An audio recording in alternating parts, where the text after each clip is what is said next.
সবচেয়ে ভয়ঙ্কর সেই ব্যক্তি যার মধ্যে কোনো মায়া অনুশোচনা নেই, যে কথায় কথায় রাগ ঝাড়ে। তার সামনের ব্যক্তি মন খারাপকে সে তোয়াক্কাও করে না। সেই ব্যক্তি যতই বিনয় করুক না কেন, তা তার হৃদয় কখনো স্পর্শ করতে পারে না। এমন মানুষের মন পাথরের মতো হয়। আশ্চর্যজনকভাবে হলো সত্যি, এই মানুষগুলো শুধু দূরের মানুষদের সাথেই এমন করে, ব্যাপারটা তেমন নয়। তার সবচেয়ে কাছের মানুষদের সাথেও সে এমন আচরণ করে থাকে। তাদের কাছে পৃথিবীর কোনো সম্পর্কেই মূল্য নেই, সম্পর্কের প্রতি কোনো মায়া স্নেহ কিছুই নেই। এমন মানুষদের আপনি আপনার কথা, কাজ, ভালোবাসা, মায়া কোনো কিছু দিয়েই সংশোধন করতে পারবেন না। তারা এরকমই মায়াহীন। এমন মানুষদের সাথে থেকে কষ্ট পাওয়ার চেয়ে দূরে যাওয়া ছাড়া আর কোনো উপায় থাকে না। কারণ দিন শেষে তাদের যুক্তি, চিন্তা, বিচারই সব কিছুর ঊর্ধ্বে থাকে। এমন ব্যক্তির সংস্পর্শে থাকা মানে নিজের জীবনের আনন্দ, সুখ সব কিছু নিজের হাতে ধ্বংস করে ফেলা। হ্যালো এভরিওয়ান, আসসালামু আলাইকুম। এম মারফিস ডায়েরির পক্ষ থেকে আমি মারফি সবাইকে ওয়েলকাম করছি আমার নতুন একটি ভিডিও দেখার জন্য। আশা করি দেশ কিংবা দেশের বাহিরে যারা যেখানে আছেন না কেন, আল্লাহর রহমতে সকলে সুস্থ আছেন। আমরাও সকলে আলহামদুলিল্লাহ ভালো আছি। অনেক দিন হলো নিজের সংসারটাকে অনেক বেশি মিস করছি। চিরচেনা সংসারের নিয়মগুলোর কথা অনেক বেশি মনে পড়ছে। নারীদের সবচেয়ে মায়ের স্থান কিন্তু তাদের নিজেদের সংসার। আমি সেই রোজার সময় বাবার বাড়ি বেড়াতে এসেছিলাম। বেশ অনেকগুলো কারণেই নিজের সংসারে এখনও ফেরা হয়নি। তবে আপনাদের ভাইয়া যেহেতু কোর্স করার জন্য ঢাকায় এসেছে, তাই ভাবলাম একেবারে কোরবানির ঈদ পালন করে তারপরই সংসারে ফেরা যাক। যেহেতু আমি বেশ অনেকটাই দূরে থাকি সকলের থেকে, নাটোর থেকে এতটা দূর জার্নি করে আসাটাও অনেক বেশি হ্যাসেলের। প্রায় 1 মাসের মতো জাইফার বাবাকে কোর্স করার জন্য ঢাকায় থাকতে হবে। সেই যে রোজা মাসে এসেছিলাম, আর এখন প্রায় রোজার থেকে ঈদ করিয়ে প্রায় কোরবানি ঈদ চলে আসলো। আমি জানি না আমার মতো এত বড় লম্বা ছুটি কোনো গৃহিণীরা নিয়ে থাকে কিনা। তবে সত্যি বলতে আমার কাছে কিন্তু ভালোর পাশাপাশি একটু খারাপও লাগছে। ভালো লাগছে বটে, যেহেতু প্রিয় মানুষগুলোর কাছে আছি, সকলকে দেখতে পাচ্ছি, আমার মেয়েটাও সকলের আদর পাচ্ছে। তবে আরেকদিকে কিন্তু অনেক বেশি খারাপ লাগছে। নিজের ঘরটাকে কেই না বা মিস করে বলেন। প্রত্যেকটি নারীদের সবচেয়ে আপন স্থান হচ্ছে নিজেদের বাসা। বেশ অনেকটা দিন পর আপনাদের সাথে আমি আজকে একটি ব্লগ শেয়ার করছি।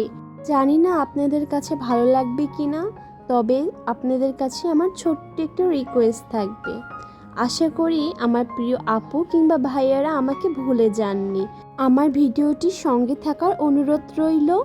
যদি আপনাদের কাছে ভালো লেগে থাকে তাহলে কিন্তু ছোট্ট করে একটি লাইক করে দিতে পারেন। নিজের বাসায় না থাকার কারণে সাথে আরও অনেকগুলো কারণের মাঝখান থেকে না কেন জানি ব্লগ করাটা আমার একদমই হয়ে ওঠেনি।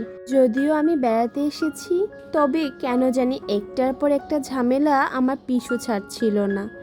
যেমন প্রথমে কিন্তু আমি খুব ভালোই আঘাত পেয়েছি। আমার ভাই দেশে এসেছিল। আগের কোনো ভিডিও দেখে থাকলে কম বেশি আপনারা অনেকে জেনে থাকবেন। যেহেতু ও খুবই কম সংখ্যক দিনের জন্য দেশে এসেছিল, শুধুমাত্র আমার মেয়েটিকে দেখার জন্য। ও চলে যাওয়ার পর বেশ অনেক বড় একটি আঘাত পেয়েছি। আসলে ভাই বোনের মধুর স্মৃতিগুলো একদমই ভুলতে পারছিলাম না, আর মেনে নিতে কষ্ট হচ্ছিল ও আবার সেই বিদেশ চলে যাচ্ছে। এরপর এক এক করে মেয়ে অনেকবার অসুস্থ হয়েছি আমি নিজেও। আমি কিন্তু এখন অবধি অসুস্থ। তবে ভাবলাম অনেকটা দিন পর আমার প্রিয় আপু ভাইদের সাথে আমার কাটানো কিছু মুহূর্তের ভিডিও আপনাদের সাথে শেয়ার করা যাক। সেই দিনটা সকালে উঠেই আমার ননাস আমাদের সকলের জন্য রুটি পিঠা বানাচ্ছিল, আর আমি রুটিগুলো সেঁকে নিচ্ছিলাম। এরপর সকালে নাস্তা শেষ করে আমরা চলে আসলাম সুলতান ডাইনে পুরো পরিবার সঙ্গে করে। হ্যাঁ, পুরো পরিবারের সকলে একসাথে মিলে দুপুরের লাঞ্চটা শেষ করে এরপর চলে এসেছি দিয়াবাড়ির সাইডে। আসলে সেই দিনে ওয়েদারটা এতটা সুন্দর ছিল, মানে বৃষ্টি মেঘলা ওয়েদারটা একদম মারাত্মক সুন্দর ছিল। এমন ওয়েদারটা কিন্তু একদম দিয়াবাড়ি উত্তরার জন্য একদম পারফেক্ট। মানে এরকম গ্লোমি ওয়েদারে কিন্তু আপনার ঘুরতে অনেক বেশি ভালো লাগবে। আমরা আবার ছোট্ট করে একটু আনন্দ করে নাগরদোলা উঠেছিলাম, বেশ ভালো লেগেছিল।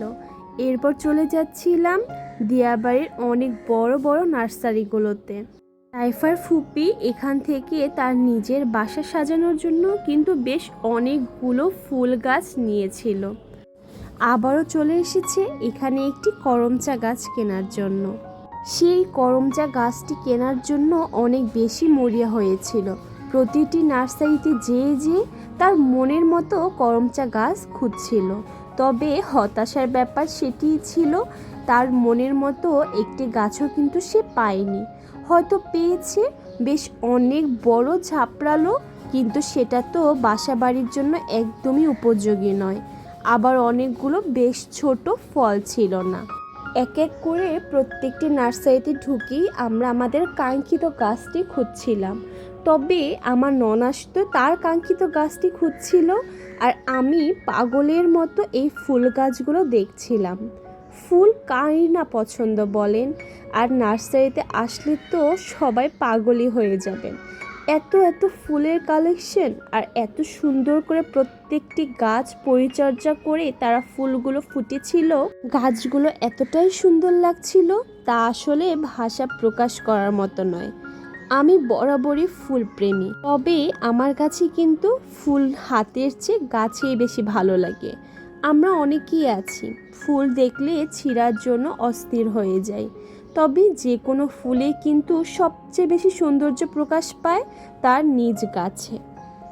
এখানে এসে এত এত কাঠগোলাপের কালেকশন দেখে আমার জাস্ট মাথা নষ্ট হয়ে যাচ্ছিল। আমাদের প্রত্যেকের মনেরই কিন্তু খুব বড় একটা জায়গা দখল করে আছে কাঠগোলাপ, তাই না? আমার কাছে তো তাই মনে হয়। আর কাঠগোলাপের এত এত ভ্যারিয়েশন দেখে আপনাদের কেমন লাগছে আমাকে কিন্তু চাইলে কমেন্ট করে জানাতে পারেন। আমি জানি এক একজনের পছন্দ রুচিবোধ সম্পূর্ণ আলাদা, তবে আমার কাছে কিন্তু কাঠগোলাপ বাগান বিলাস এগুলো অনেক বেশি ভালো লাগে। আর এত সুন্দর সুন্দর ফুল দেখে আপনাদেরও কিন্তু মন ভালো হয়ে যাবে, তাই না? আমার তো মনে হচ্ছিল এই নার্সারিগুলোতে এসে আমি একসাথে সবগুলো গাছ নিয়ে যাই। বিশেষ করে এত সুন্দর করে ফুল ফুটে রয়েছে, গাছগুলো দেখতেই অনেক বেশি প্রাণবন্ত লাগছিল আর অনেক ভালো লাগছিল। পুরো বিকেলটা যেন আরও বেশি সুন্দর হয়ে গেল। এক এক করে হাঁটছিলাম, হালকা বাতাস হচ্ছিল, মেঘলা আবহাওয়ায় বিকেলটা আরও সৌন্দর্য বেড়ে উঠছিল। আর এই যে আমার ননাস তো একের পর এক নার্সারিতে যেয়ে তার কাঙ্ক্ষিত গাছটি খুঁজেই যাচ্ছে।